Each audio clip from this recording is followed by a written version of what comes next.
समर्थ. जय जय स्वामी समर्थ. अनुभव क्रमांक 25.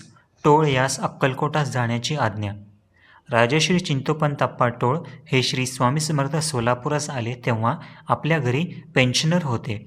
पुढे अक्कलकोटचे शहाजीराजे यांनी टोळास अक्कलकोटास कारभारी नेमले होते.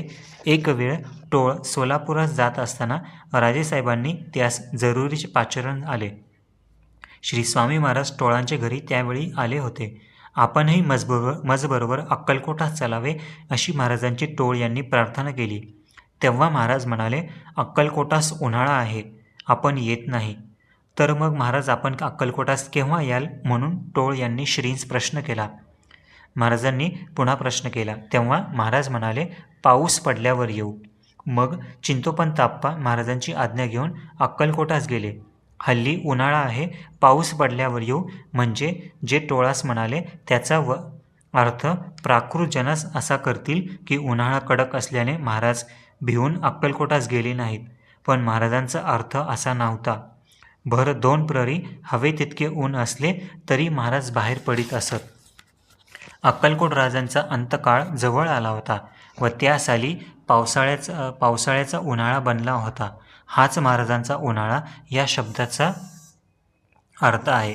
पुढे शहाजीराजे यांची प्रकृती बिघडून त्यांची आषाढमासी अंत झाला. त्या साली सबंध चातुर्मासात पाऊस कसा तो पडलाच नाही. नंतर दीपावली आल्यावर कार्तिक मासी पाऊस पडून सर्वत्र पिके चालून आली व चांगली आली.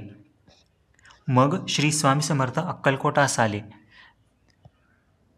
त्यावेळी श्रीमंत मालोजीराव अक्कलकोटच्या गादीवर नुकतेच बसले होते. पुढे सतत 23 वर्ष महाराजांनी अक्कलकोटास वास करून भक्तवृंदास अनेक लीला दाखवून भक्तकामकल्पद्रुम या नावाची सार्थकता केली. श्री स्वामी समर्थ. जय जय स्वामी समर्थ.